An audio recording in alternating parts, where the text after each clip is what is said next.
pull up Twitch.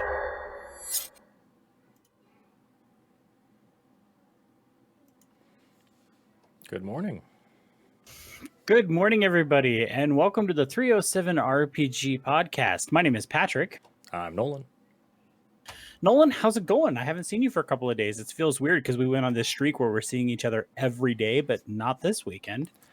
Yeah, it's been fairly quiet, and I wouldn't say nice, but a nice change of pace not to be at work. So, Yeah, absolutely. Absolutely. So joining us today, we have Zack Goings from Stoneworks Gaming. Zack, how are you doing?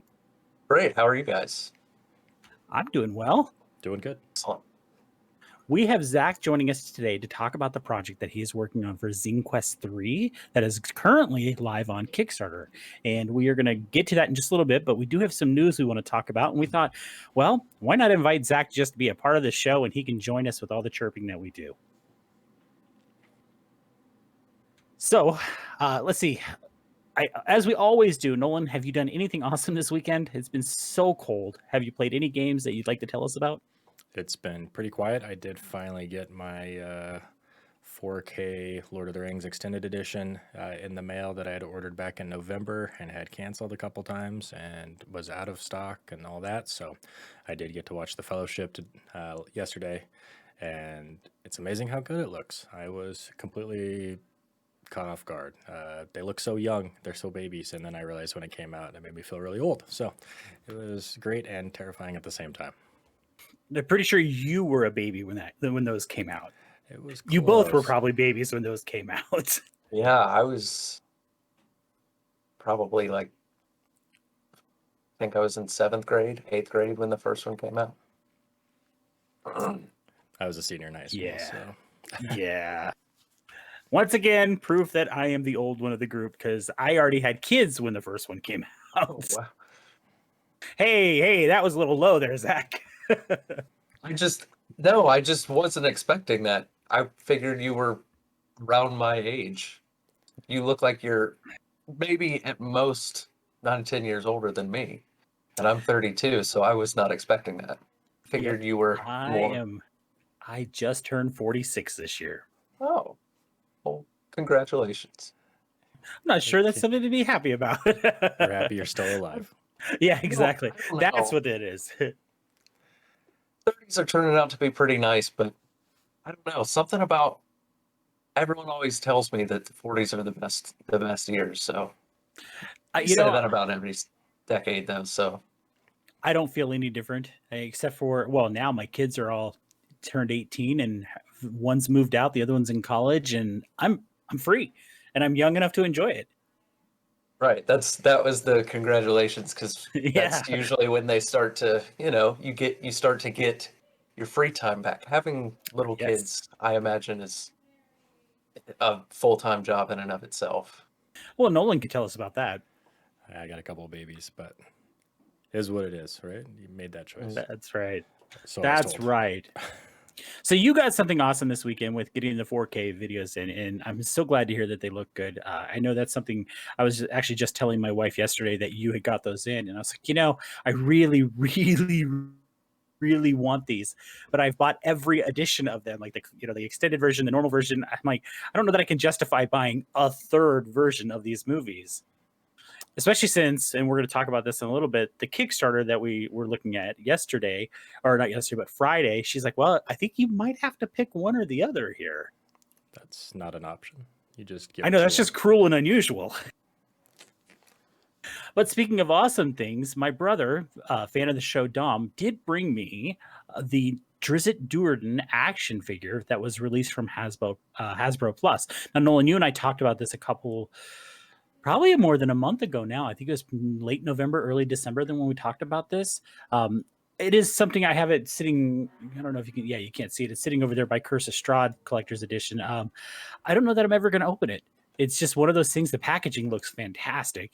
The unfortunate thing is there's no way to open up the packaging. There's no Velcro door or anything that you can actually see through a window and see what the action figure looks like. But the packaging looks awesome. And I believe, I have a link in the show notes if you guys want to go check it out. It's a pretty cool collector's edition. And I just wanted to give a huge shout out to Dom and say thank you very much. I appreciate that. That's awesome.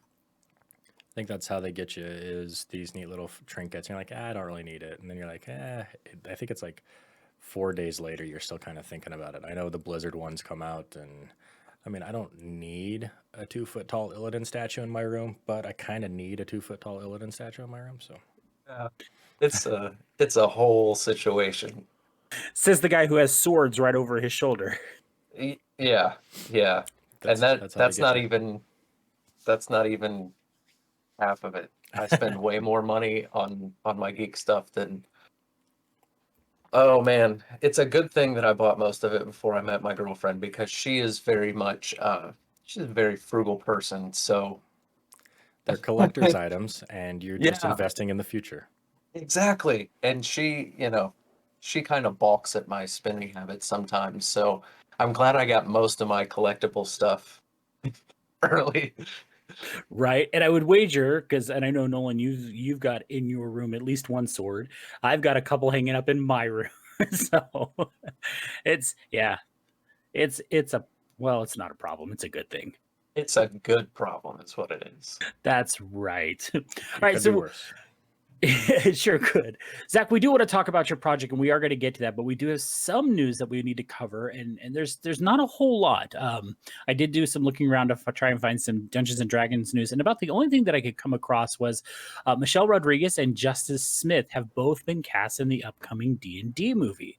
We don't know what parts they're going to be playing. We just know that they, along with Chris Pine, have all now been cast in this movie. Have either of you heard anything else about the movie? No, that's about all I've heard. I saw a few days ago, I guess it was 2, 3 days ago that they'd been cast, which I thought was pretty interesting. I thought Justice Smith did a great job in the Detective Pikachu movie. That was fun. So I was pretty excited about that. Nothing else on my end. Nolan? I, you know, I get scared when you get bigger names in these kind of movies because sometimes that overtakes it. And as somebody who very much was disappointed Elijah Wood was in Lord of the Rings, and then just totally won me over with their acting. I think all these people are good actors, and I I'm just scared. I mean, I really am, just because I think it is one of those things of reliving the World of Warcraft movie of it wasn't what I wanted it to be, and for some people it was, and other people, and then you realize like D&D is so big and it's for everybody, and I don't think you can make everybody happy, and that's gonna be an insane challenge. So I don't know. We'll wait and see, I guess. Yeah, the Warcraft movie, and I've watched it probably 4 or 5 times now. And I think Nolan, you and I actually went and watched that one in the theater together. And we were walking out, we were both like, it was okay. You didn't want to be like, oh, it's terrible, but because at the end of the day, it still touched on the things that you liked. You still got to see Stormwind, you still got to see the orcs and some of the characters that you really like, but it really wasn't that good. It was My biggest problem with that was why they chose to change the things that they did. I get that oftentimes there's, slight discrepancies when you are taking a property from book or game and translating it to film, but it seems like I don't know, it just seemed they changed it just for the purpose of changing it. Right. I don't know I don't know if it's an arrogance that comes in from a director or a writer, say no, I'm going to take what you've got and make it better, and Mhm. it does segue into you were telling me that Jack Black is now Claptrap for the upcoming Yes, Borderlands Borderlands movie, movie. and it's another one, same thing. It's like just you've got a okay source material, right? You've got a Deadpool meets Mad Max world. Just go with it. It's great. It has a fan base. Don't get carried away. Kevin Hart as Roland hurts my soul. So I will wait and see on that one as well. So again, I'm gonna go see it. I'll probably see it a bunch of times. I've seen the old ones that are terrible in all the right ways. Um, I don't know. I'm scared, but Well, and if you think back to the original D&D movie, it was terrible. Of course, that came out when you guys were just babies. So, it I was was gonna it was say, it was what do we terrible in do the if they best cast ways, Jeremy Irons? right? oh man. God, it was bad in all the right ways. I mean, it just is one of those things of now I can look back at it and be like, oh, watch this train wreck. It's going to be great. You'll love it. Right, exactly. But of course, movie making has come so far, and we've seen so many amazing things, like with what Disney Plus is doing with the Marvel Cinematic Universe, what they're doing with Star Wars. There is so much potential for it to be really, really good. It would be great if they could create something that didn't pull on like the iconic characters. Don't bring in Elminster, don't bring in Dritz Stewart, because we all have our expectations of what those characters are going to be.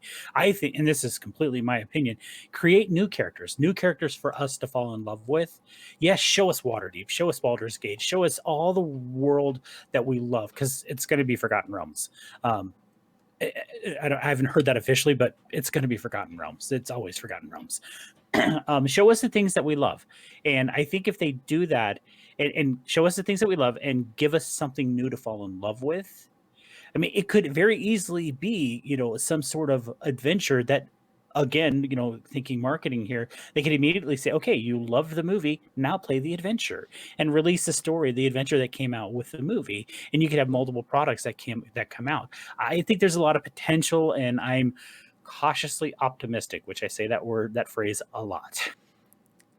Well, I think it That's depends not. on what it is for you as well. Because it's like, I think about high magic, and that's really hard to do without being cheesy. And, Harry Potter kind of did it the best, just not a lot of it. And now I'm like, I don't know if I want to see like a Transformers action movie, or how are you going to show somebody under the effects of haste or dropping a fireball, all that kind of stuff. And it's like, it's just so big. So I hope they go big with it, I guess, because there is a lot of that stuff that with this day and age, with Castlevania being a Netflix anime and more and more going that way, that's where I think that that's where you see those characters that you love, because we know what they look like. I don't want to see. I don't know how you cast an entire group of dark elves and stay, not get into the weird works of racial, like, just, I don't know. Like, I think it's tough. And showing Dritz's speed, or, I, if you're not going to go big like they did Lord of the Rings and just be so authentic and pure and treat it with kids' gloves, then I just have a hard time with it. I would Zach, agree. I was going to say, you sound like you had something to add to that, Zach. Oh, I was just gonna say your idea about the, you know, making the new characters and then, using that as a jumping off point to market like adventures, and you can, if that's not the idea that they had going into this, they're gonna wish they were watching this podcast later. Oh my Yeah. God, that's what we should have done. And it makes sense. I mean, give us, because with the popularity of Critical Role, and like we all saw the Kickstarter for the animated series for Critical Role, and just how, I mean, it was amazing to sit there and just watch the numbers just roll up as people after people after people were backing that. It is something that people love. D&D is probably, well, there's no probably to it. D&D is absolutely at its most popular ever in history right now, especially with the fact that we're under a global pandemic. We're all being forced to stay home. We're all finding new ways to play. And Wizards has done a great job, as have other gaming companies, of providing free sources, free adventures for us to play.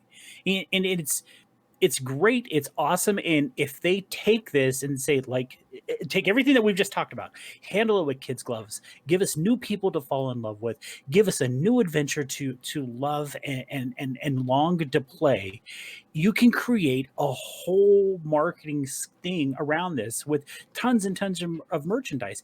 We just talked about the Drizzt Do'Urden action figure. People are gonna, if the movie is done well, people will want the action figures done, especially if they tap someone like McFarlane Toys to do the action figures. Now they're not just posable action figures, they're freaking collectibles, and we're all going to be Mhm. eating the shit out of that, because we're going to be like, wow. And if it's done well, just like all three of us have in our rooms, they could, like, if for some reason we're going to say Chris Pine is the main hero, he gets a sword, a magic sword that every one of us is like, oh, that's a badass sword. All of us are going to have it hanging on our damn walls. Yeah. So the marketing potential, if the movie is done well, and if I remember correctly, the guys working on it are the folks who did Spider-Man Far From Home, if I'm not mistaken. So there's a lot of potential for this to be done well and to expand and grow the popularity of D&D. My fear is I've seen Wizards with what they've done with Magic, and I still am a big time fan of Magic the Gathering and how they're pushing everything digital. Now, it makes sense with the global pandemic, but are we going to look at bringing things back? Because one of the biggest things about Magic was going to a Grand Prix and attending those large events where you got to see cosplayers, you got to immerse yourself in that world. Wizards has an opportunity to do something brilliant and amazing, and I just hope they capitalize on this. Yeah. Anyway, Yeah. yeah, that was a rant. Sorry, guys. It was an impassioned speech. There we go. We're all inspired now. I did not see a whole lot of other D&D news. Did either of you see anything else for D&D? Not on my end. Not mine either. I haven't been combing for the past few days, though. I haven't been doing my normal in preparation for launching this Kickstarter. It's kind of just been sitting in front of that for the last couple of days, just I would rereading it over imagine. and over again. I have to imagine it was. So, okay, well, let's jump over to Onyx Path because we have a whole lot of Kickstarter to talk about now, since you mentioned that, Zach. Good segue. The double Kickstarter for Scion is coming to an end. I think it's got like 4 days left as of this recording. They've knocked down, I think it's 17 stretch goals. I mean, they have just absolutely obliterated this Kickstarter. And I'm sure as anybody who does a Kickstarter knows, there's always that last minute push. So, you know, that last minute, oh, we got to make sure this Kickstarter or this stretch goal gets unlocked. So I'm sure there's going to be a big push. The initial ask on this Kickstarter was $35,000. They are sitting at $144,160. That's impressive, especially when you consider Scion, although I know is a very popular game, doesn't carry the weight of like a Vampire the Masquerade or Dungeons and Dragons. And maybe I need to correct myself and say it apparently does, because holy shit, that's a great Kickstarter. Mhm. Zach, have you ever messed with Scion at all? I've never played Scion. My biggest, most interaction with it is actually with Travis Leahy, who, you know, does a lot of their writing over at Onyx Path. So we've kind of been working out some collaborative stuff on our end, and he sent me over some copies of it, and I really didn't know that much about Scion, but reading through the stuff that he sent me, it's something that I want to try out. And from what I can tell, Onyx Path is putting out the best stuff, the best third-party stuff for Scion out there. If I'm not mistaken, and I could be wrong here, I think they own Scion outright. Oh, it's their own. Okay. Yeah. And again, and if there's somebody in chat that can correct me on this, please do so. If I'm not mistaken, Scion was originally part of White Wolf and kind of the later part of White Wolf. And when Rich Thomas, who was part of White Wolf for a long, long time, left, that was one of the IPs he was able to keep. And I believe, and I could be wrong here, I believe Scion is an Onyx Path solely, and the art or the stuff that they put out for it is pretty impressive. They do a great job. And like you said, you mentioned Travis. Travis has been on our show a lot, and we know the stuff that they do for Scarred Lands because we are avid fans of the Scarred Lands, have tons and tons of Scarred Lands stuff. So yeah, they're doing some good stuff over there. So if you're interested in Scion, I do have a link in the show notes for anybody who would like to go check that out. Like I said, it's got about 4 days left as of this recording, so there is still some time to jump on it. Now, Onyx Path does keep backer kits open, so after the Kickstarter does close, you still have the opportunity to go in and back the product if you want to. There is no news currently on what their next Kickstarter is going to be, at least none that I have heard. I could be wrong on that. If we do hear anything, we will let everybody know. I did see that Tales of Aquatic Terror for They Came From Beneath the Sea was released on Wednesday. It was sent to backers, I believe, Tuesday in PDF form. Those people who backed it on Kickstarter. I did get my copy of it. I have not looked through it yet. It's going to be one of those that once I have the funds freed up, I will end up purchasing the POD of this book because, well, I like books. Zach, have you ever looked at They Came From Beneath the Sea? No, but I've never even heard of it, but that sounds incredible. So they came from the beneath the sea. Yeah, it really does sound incredible. What is based on like cheesy 1940s and 50s sci-fi. And like some of the stuff that you get to do in there is like you create a character who is like typical of your 1940s and 50s sci-fi. So you'll have like an everyman, you'll have like your G-man or the spunky reporter, and like just some of the stuff that you can do in there. You play the show or you play the game like it's a movie. And so Mhm. as you're playing along, like you could be facing like a total party wipe. And if you've built up enough narrative points, you could be like, wait, we're gonna do this. And you play this card that essentially stops the party wipe because something intervened. You're not allowed to talk about what happened directly. You can very indirectly say, like, man, I've never seen anybody use a squirrel that way before. And it, whatever it is, you can, be very creative. So it's a very narrative storytelling game where essentially you're playing through an old sci-fi movie. That is super cool. It is very cool. Matthew Dawkins was the creator of that. They've done another it's called They Came From Beyond the Grave, and they're currently working on the third They Came From as well. These are all Onyx Path original games. They look like a ton of fun and a ton of laughter, and that's one of the ones that is on the long list of games that we need to be playing. Yeah, I'm gonna have to go pick up a copy of that. That sounds right up my alley. Yeah, and then They Came From Beyond the Grave is all like 1970s and 80s horror flicks. Oh, oh, then I'm gonna buy that one first. But I'll buy both of them. I'm gonna buy Yeah, they very came from Now, the unfortunate thing about They Came From Beyond the Grave, you're going to have to look on BackerKit because it was a Kickstarter that has not gone all the way through yet. So if that is something you're interested, you might have to look for Onyx Pass BackerKit. okay. I'll keep that in mind because I have Yeah, a super special place in my heart for 70s and 80s horror movies. I think one of the adventures they're working on is very much like a throwback to Friday the 13th, Crystal Lake whole setup. Yeah.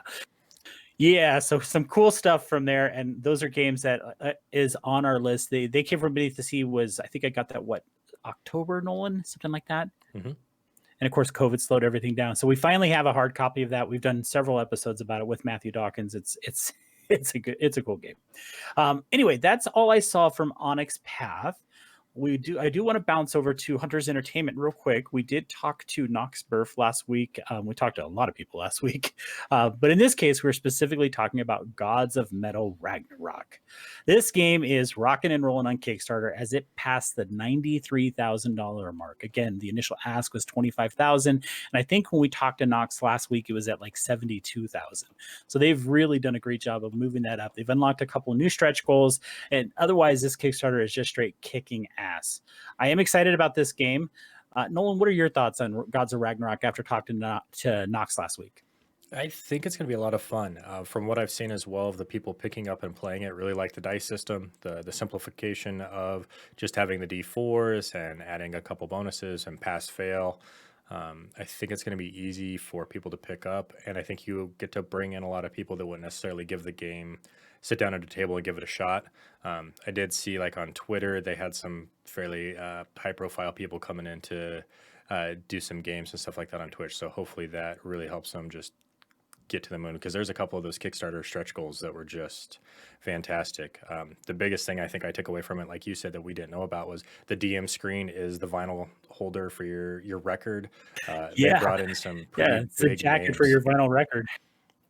It's a cool one. I've never seen a Kickstarter like it. And then as far as the goals and stuff like that, what they set out to do, and I think Knox really touched on it, is probably once in a lifetime opportunity because of the pandemic. You've got a ton of really amazing bands that aren't able to do what they're normally able to do, so you give them some money, you give them a little bit of work, and you get some fresh songs or never before released tracks. Uh, it's pretty cool. It's very cool.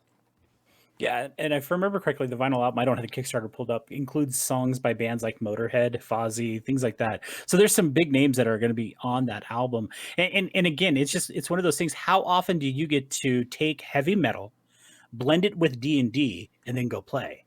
So like, hey, I'm the lead guitarist in this band, and watch my guitar as it shoots blades at you.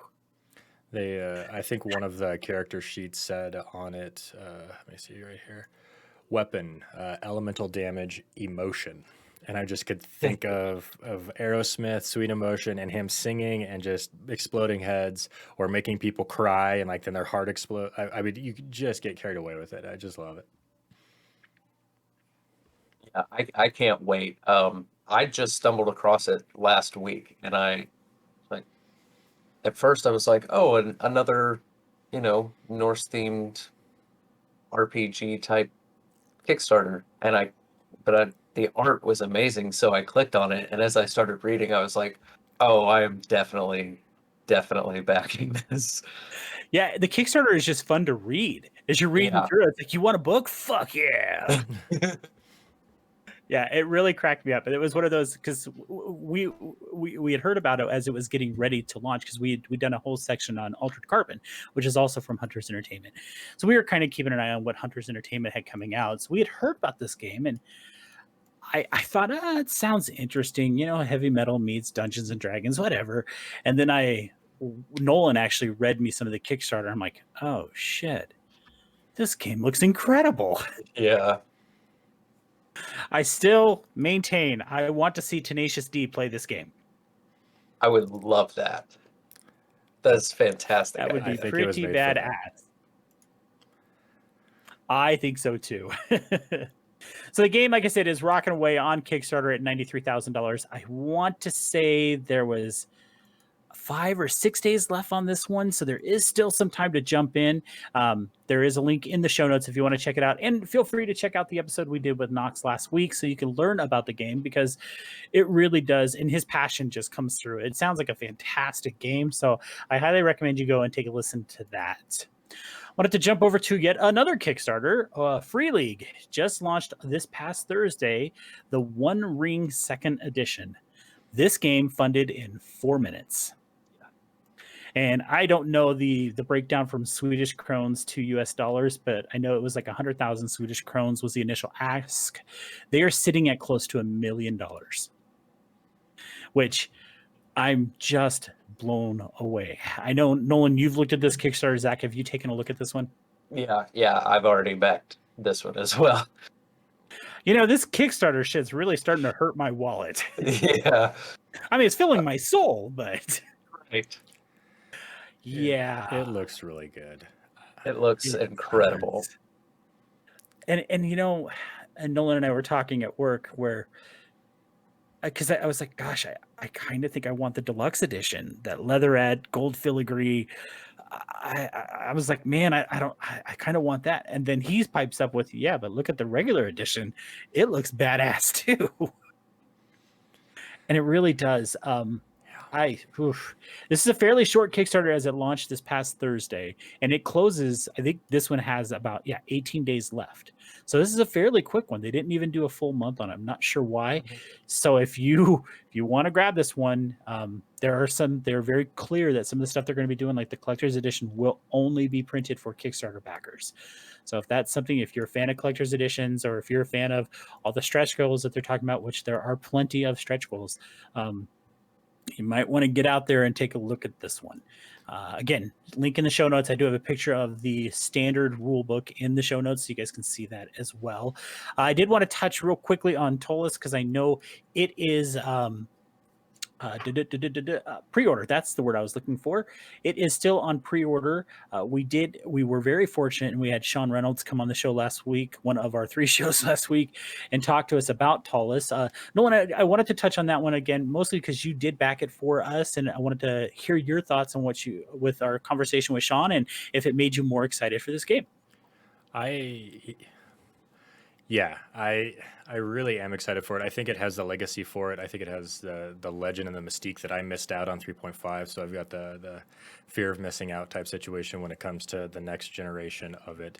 It's a 700-page tome to this world that was done by the founding fathers of 3rd edition. I mean, you don't get any more behind the scenes of, we created this game to play test the game that I love, and here you go.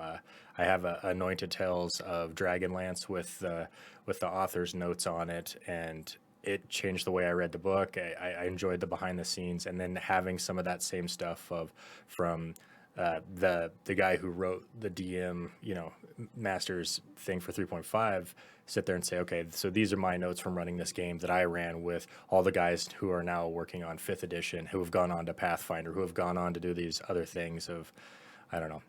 It's such a neat idea for me just to be able to kind of see, you're looking at some of the people that made the game that you love, and you get behind the scenes of it. So, and Sean was amazing, a super nice guy, and knowing that they've got more stuff coming, that they're going to be writing adventures for it, knowing that we're going to get some of that from those same people.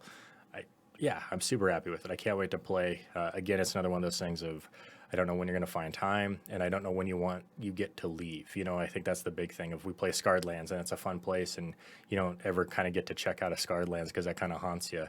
The Forgotten Realms is always going to be kind of home for all D&D, so you get used to that. And then the One Ring, I mean, I don't know if I ever come back from Lord of the Rings, so it's like I'm afraid to start it. And then same with Tolis, it's like I don't know. Like, what if you like the world better?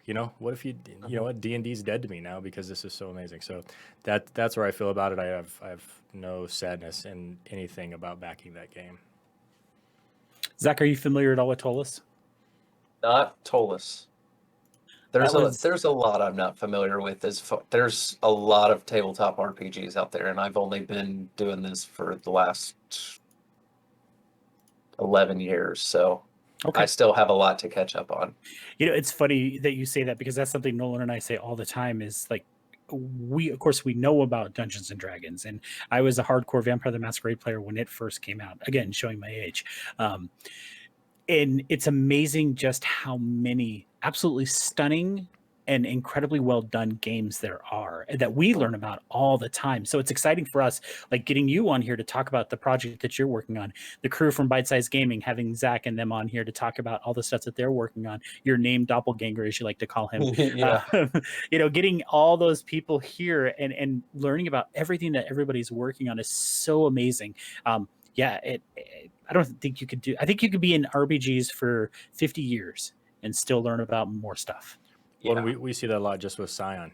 It's not something that was ever on our radar, and to see it fully funded times 10 is, crazy, because it's just one of those things I didn't even know it was there, and people obviously love this enough to just be super excited for it the way that we are about like the One Ring or the next D&D book or whatever. So there's a lot to learn, and we just need more fun hours in the day. Time.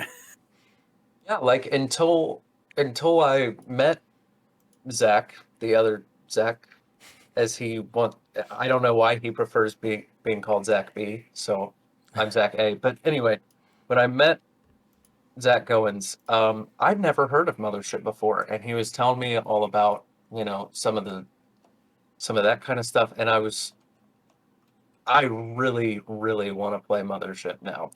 And then seeing all the zines, there are a couple really cool zines that are coming out for Mothership, for ZineQuest. Yes, very nice. Yeah, they do great work. They really do. And it's like you said, there's so many people creating so many amazing things that it's just really neat to see. And one of the things that Sean said on the show last Saturday, was because Tolis is really wide open. And he's like, if you have an idea for an adventure, tweet me, tell me, maybe you could be the person who comes in and writes something for Tolis. Mhm. So that I think that's really cool. I love where RPGs are now, because we're seeing so many amazing things come out of them. So we're going to kind of segue here back to you, Zach, because we have been talking about all the news. That is all that I have seen. Have either of you seen anything else that we should talk about before we jump into our topic of the day? I think we got quite a bit. Yeah. I do know Hit Point Press has their new witchy type supplement that they released, and that's still on Kickstarter. They're a little past the 100K mark now. That looks pretty exciting. I always like the stuff that they put out over there at Hit Point. See, and that one's new to me.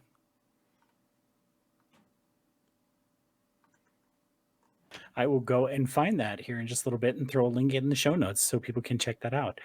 Excellent. So let's jump over to our topic of the night because we do want to give you a chance to talk about the Lights of Winthrop Manor, which I have a link in the show notes for your Kickstarter. I did notice that it is funded already, so congratulations. In fact, I went and Thank backed you. it last night. So tell us about your project, Zach. First, tell us who you are, how you got into RPGs, and then tell us about your project and, of course, about ZineQuest. Okay. So I got into RPGs in college, into tabletop RPGs, and was a player for a long time. And then this was only with D&D. Started out with 3.5, and that was all I really played for years, you know. And then I got into DMing, and it's only really been in the last couple of years as I've started to form my own company that I've realized just how much beyond there is beyond D&D. Like I knew that there was, you know, the Warhammer tabletop RPG stuff. I knew about Pathfinder and Starfinder, Traveler, things like that. I'd heard about all that, but man, once you start forming your own company and really looking, there's a lot of stuff out there.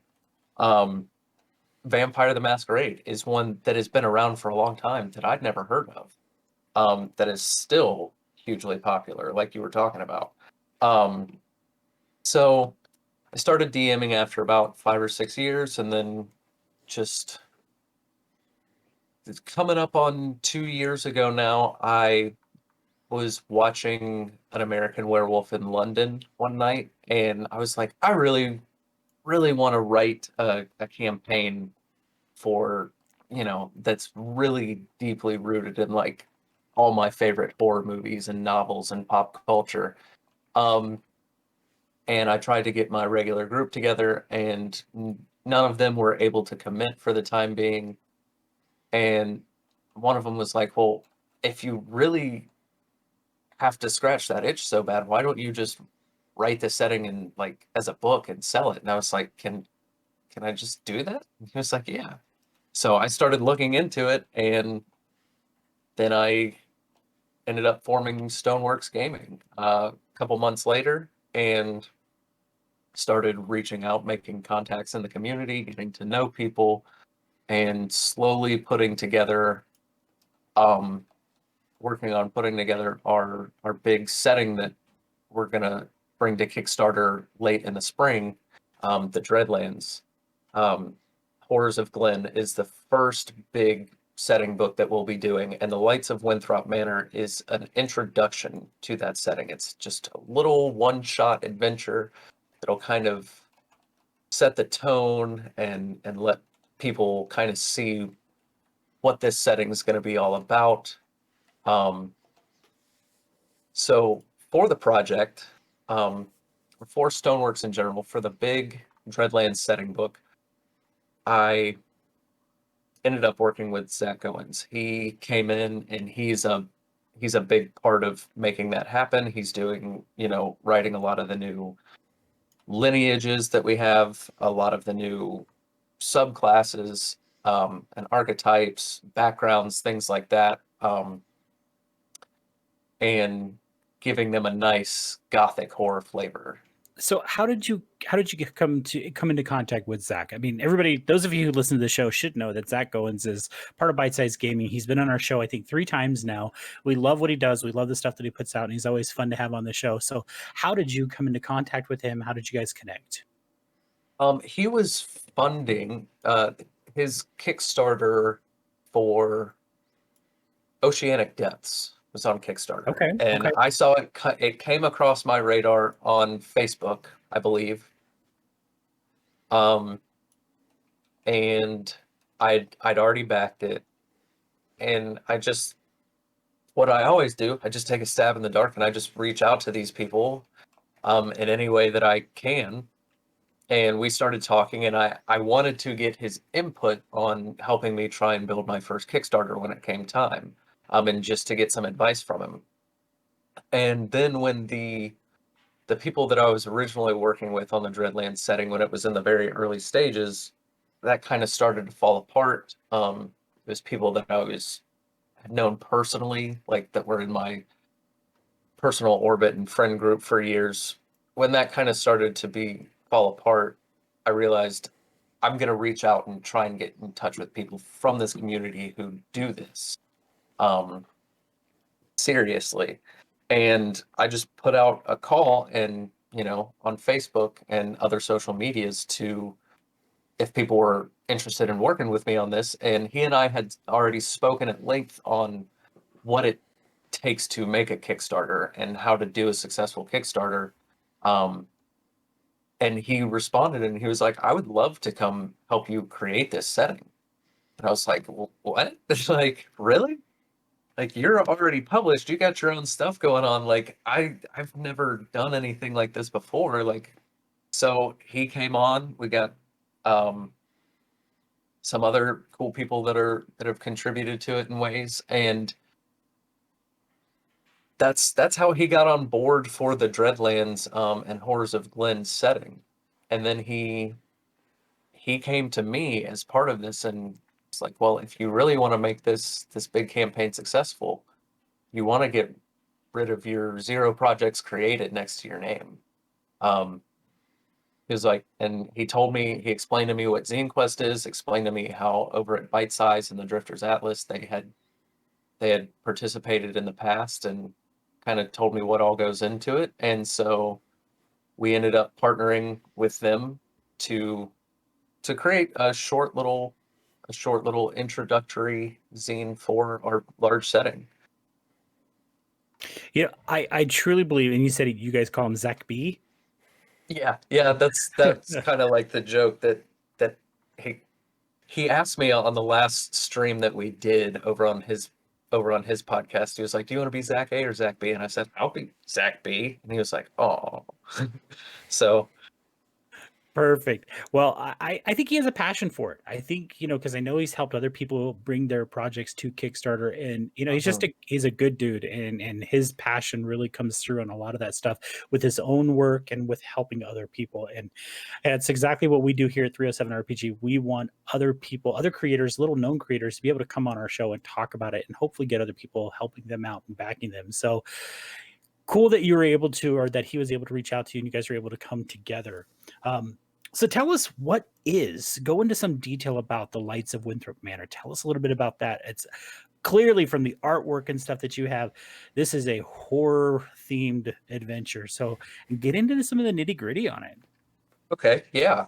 So it is for 5th edition Dungeons and Dragons. And going into it, one of the, when Zach first proposed the idea, he suggested that we use the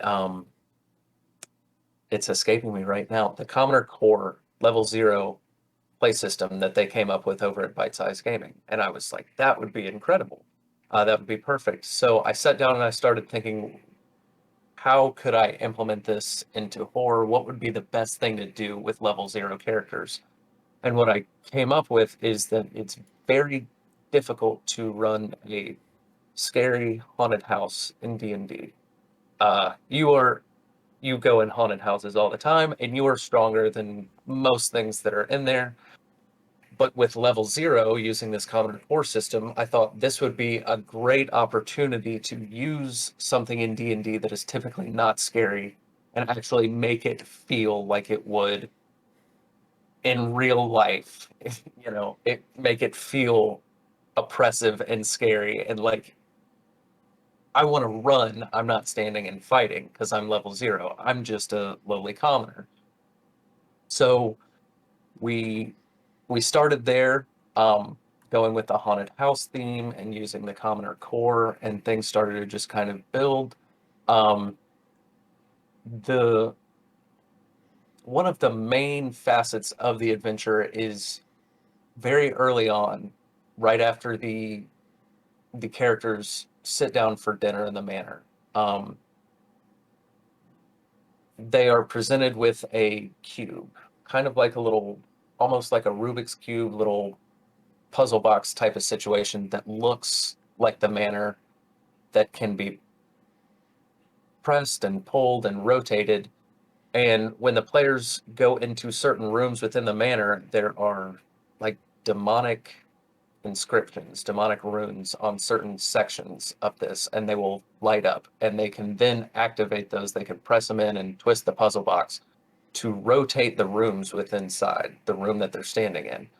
And this is a pretty key facet of the adventure of trying to get into rooms that you can't, that seem to have no doors, or creating new doors in places where there previously were not, to try and find ways to get, you know, accrue more clues to figure out how they're going to get out of there. We didn't just hand wave away the fact that they can't break a window or walk out. There are mechanical reasons why they can't leave the house. They can't just pick up a chair and break a window. Things will happen if they try that. It's not, we didn't just hand wave it away. So they have to figure out a way to get out of the house. And part of that room rotation is ways for them to try and find all the rooms in the house, like an escape room, and gather clues and figure out how they're going to escape. There are 9 pre-generated characters that they can pick from. If you have 9 people playing, you could use all 9. If it's just 2 people playing, you could use a lot of them, and run it as like a funnel. Even up to about 4 people, you could run it as a funnel where you each play 2 characters. And because there's no class mechanics to go with it, it's very streamlined and there's not a lot to keep track of. So running 2 characters at the same time wouldn't be too complicated or complex. Because there are 9 pre-generated characters, and whether or not you have 9 people playing, you can use all 9 of them, whether it's through the funnel system or the DM controls a couple of them as NPCs. A lot of people will probably die. Not all of these people are going to make it out. Your character may not make it out. It's pretty deadly, and it's intended to be so, to kind of set the tone for the overall setting that we're writing. A lot of the monsters that we're writing are intentionally a little overpowered, a little scarier than they might otherwise be in regular D&D. The book will also set up a big facet of our Dreadlands setting, which is terrible ties. They're kind of like things kind of similar to backgrounds in a way, but they function independently of a character background. And it gives your character a specific tie to some larger evil within the setting, like vampire lords or werewolves or hags or some sort of, aberrations. We have a whole list of them that players will be able to choose from. And we will be including 2 or 3 of them in this zine that players can actually pick from at the end of the adventure if they survive. So instead of just having it written down on a page and saying, oh, this is my terrible tie, and this is what happened, this is a chance for players to actually play through that terrible tie when they eventually can go in and use the Lights of Winthrop Manor as a jumping off point to kick off a whole campaign. And they could have played through their actual terrible tie. So I'm very much interested in doing more of these types of things for that. The adventure will also introduce it'll introduce all of our new lineages that will be in the larger book, such as ghost elves, grave dwarves, guile gnomes, things like that. And a lot of our new backgrounds as well. That's it in a fairly large nutshell. I think we started on purpose with Curse of Strahd for our adventure into 5th edition, so I think this kind of tickles right on the dark world, a little more depressing, kind of hits home for that. And I totally agree with what you're saying about having an experience that you wrote down on paper for your characters, with like, oh yeah, I did this in the past, but actually living that moment and having that stuff. I mean, it, you know, regardless of what people say, it happened to you. So living Hmm. through it, I want to see the character that was the lone survivor of the 9 join up, and what happens to them. Do they become a Matt Mercer's blood hunter? Do they become a ranger hunter slayer? You know, Right. or do they, you know, are they the crazy Exactly. person that took something with them and now they're a warlock? And it's like, well, why are you so weird? Like, you had to, I seen some shit, man. I seen some Yeah. shit, you Yeah. know, like he's visibly haunted, you know. So I think that's really cool. I think more we talk about session zeros are so important, and we don't see a lot of play of session zero. It's usually just talking. So this is really cool. Yeah. And it was a lot of fun to write and to just kind of figure out how to put that all into just a one shot that when you come out of it, for now, for the next couple months, obviously it'll just be a one shot. But by the time people actually have it in their hands, it shouldn't be too much longer before the big book is also starting to ship, maybe about 4 or 5 months. So um, it was just a lot of fun to work with Zach and my co-creator Patrick to try and brainstorm this stuff. And then we got it all, and Travis Leahy originally was the writer for this adventure, and he unfortunately had to pull out because, as you see, they have a lot of stuff going over at Onyx Path, and you know, that's where his bread is buttered, and I totally get that. And he was like, he was like, unfortunately,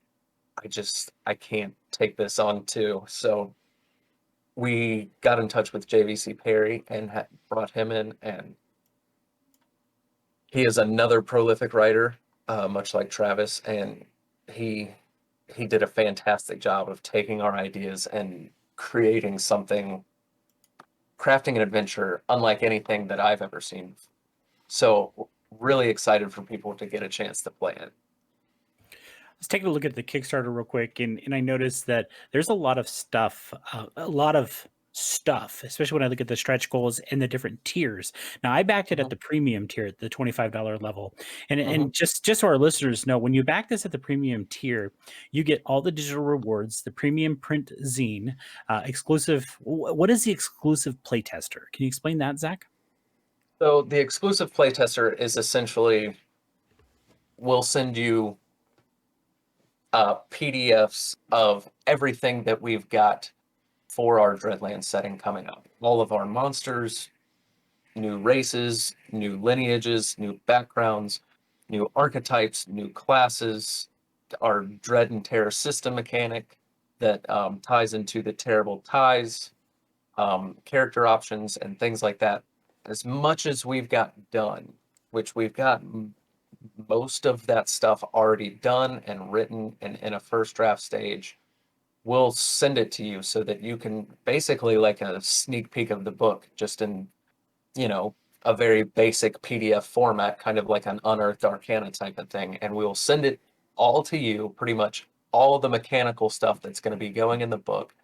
And you can look at it, play with it, test it, tell us what works, what doesn't work, what you like, what you would change. And we'll take that feedback and we'll use it to kind of make our larger setting more user friendly and really take that feedback to heart. So it's a good way to get people to show people what else, what Right. this is tying into.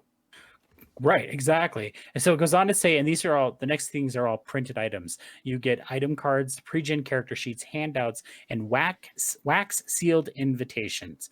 And I think that's probably the part that grabbed me right there. The wax sealed invitations, because my wife is a huge fan of murder mystery parties. So Mhm. typically, except for in the time of COVID, we would host around her birthday. We have a party, we invite our friends over, and we do a murder mystery thing. And she loves these little flares that she can send people and pass out and give to them just to make them all try to set the mood right from the get-go. So I mean, I saw the wax sealed invitations. I'm like, yeah, that's where I'm buying in. Yeah. So good And, job. thank you. And that's kind of like my mindset too, is like, when I started DMing, I was like, the more stuff that I can print out and make for my players to get them immersed in the story, it's fun for me to make and it's fun for them to have. So I just kind of took that mindset into it and started looking at like what can I do? Like we can make custom trading cards for the items and have the descriptions on there, like like you would have in Magic the Gathering or something like that. And we can do all the print out the handouts and all the notes that you find, and it does run very much like kind of like a murder mystery, which I also enjoy those. Um, so I kind of took those elements from all over to create a something that is really an immersive experience for a one shot. Yeah, absolutely. I'm curious, as you guys were setting this up, did you look at any of the tiers and say, this is the one? This is the one that people should buy in at. This is the one that gives you the most value. This is the one that you're going to be the most happy about that you backed it at this level. Is there anyone that you think is the best one out of all of them? Oh, I definitely the best one out of all of them. Well, I mean, that's hard to say because I think for the two higher end tiers, the Immortal and Keeper tier, if you are really interested in helping design parts of the book, the pre-gens for the Immortal tier, or you know, the two additional monsters for the book, that would be it. But just from a baseline level, I think the collector's tier is where it's at.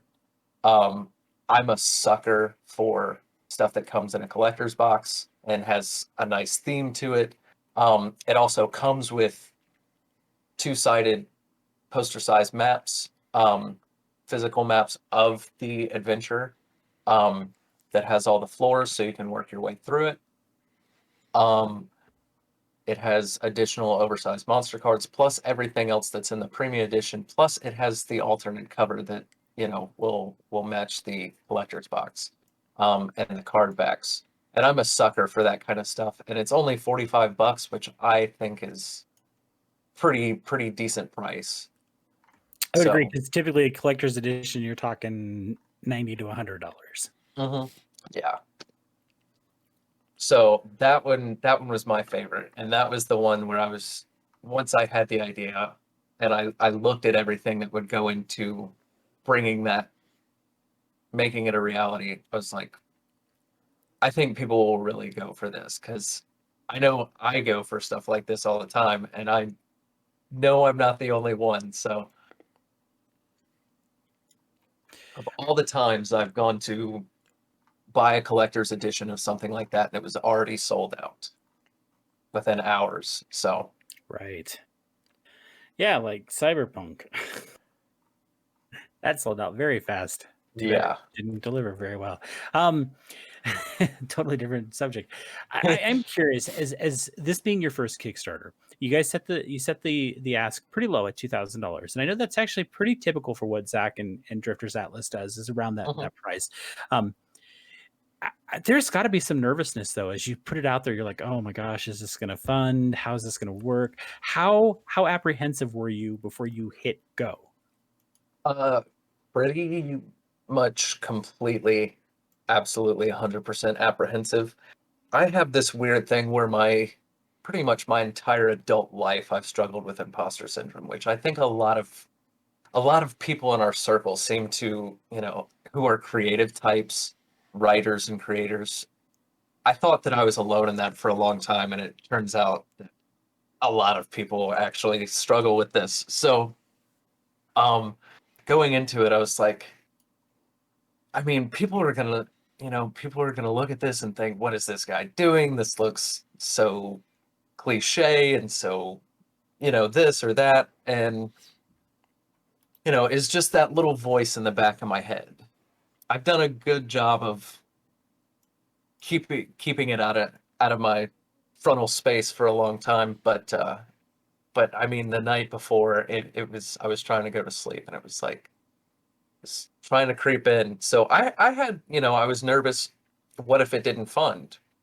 Um, but I've made a lot of connections. I have shamelessly plugged this every chance I've had, anywhere I could. And it makes me feel a little gross inside sometimes, but no one else is going to do it for me. Unless I pay them to, which I do sometimes. But sponsor different things. But I overall, I felt pretty good about it. I thought we had something that was really unique. Zach and Patrick, who have really done a lot for this. They really helped a lot. And having JVC come on and write for it, and More Bold Press doing the maps, and the art that we had, for the most part, I felt like we created something really unique and special that people would be very interested in. So I didn't expect it to fund as fast as it did. We funded it in just under 8 hours yesterday. But I figured we would probably get to our goal, which was assuaged a little bit by the fact that most zines do fund. So let's talk about the fact that it funded in about 8 hours. You said, where were you when it hit the funding mark, and what was your reaction? I was actually using the restroom, and I did not know I was taking a break from constantly checking it. And Patrick, my co-creator, and my girlfriend both messaged me at the same time. And I was like, wait a minute, what's happening? And I went and I looked, and there we were. We were $32 over. And it was just before 6 p.m. Eastern Standard Time last night. Um, and it was such a great feeling with this being my first project and having put so much into creating this company and coming up with this large setting, and then having to take a break from working on that to work on this project. And it's kind of been really haphazard and very stressful at times, but so much fun. And I've met a lot of great people, and it was very surreal to finally step back and look and go, I did the thing, and it worked. I did it. Like, so I'm over the moon. Oh. Nolan, as always, I dominate the conversation, so I'll throw it over to you if you have any questions. I don't think I do. You've covered a lot of it. I like the monster theme. It looks really good. Again, I'm a big fan of the Session Zero and actually playing through a Session Zero. That's something that I think I need to start adding more into my games. And I also will say there's nothing that sets the table off like the DM saying, "Oh, and you found this," and passing a loot card across the table. "Oh, what'd you get? What'd you get?" And the person hiding it like they are playing poker. And so I think don't get me wrong, I like D&D Beyond. It makes life easy, but having stuff for your players is very key. And I think you hit that one well. So it looks good. I think your pricing is right. I'm curious to see how it goes. I'm looking forward to Patrick throwing it in. The monsters are scary. I refuse to look at the Scarlance monsters because I know it's coming for me at some point. So I'm sure I won't dive too much in here because I'm sure I'll see these guys at some point as well. So well done. Thank you. Zach, thank you so much for joining us today. That is about the time that we have. I do want to throw out to everybody, it is on Kickstarter currently. It looks like there's about 13 days left, if I think I saw that right. The link is in the show notes, and I highly recommend. Like I said, I went and backed it last night. I read through it. I love the artwork. The artwork looks fantastic. I went ahead and backed it last night because you guys come on our show, and you coming on our show supports us. And the best way for us to reciprocate is not only have you on the show, but to be able to back your projects and support the things that you guys and all the other independent creators are doing. I'm going to have a treasure chest full of all these independent created stuff. And I'm just going to be like Scrooge McDuck and dive in it and swim around in it and just have a blast because it's so awesome. You guys are doing some amazing things. Zach, thank you so much. Before we log off, though, I'd like for you to tell everybody how they can get a hold of you. Oh, sure. So we are Stoneworks Gaming on Facebook. Big Stone, Little Works, capital G in gaming. At Stoneworks Gaming, all lowercase, on Instagram. You can find us there. At Stoneworks G on Twitter. We have a Patreon where you can also go and become a playtester that way. Stoneworks Gaming on Patreon. And then we also have stoneworksgaming.com, which just launched the night before the Kickstarter on Friday. So that is up and going. And you can pre-order there. If you miss out on certain stuff on the Kickstarter, you can go there and you can pre-order it for our second printing. I am curious before we do go. After this funds, after everything's been sent out, after you like, we're talking like say next fall, will there be any consideration of putting the project on Drive-Thru RPG?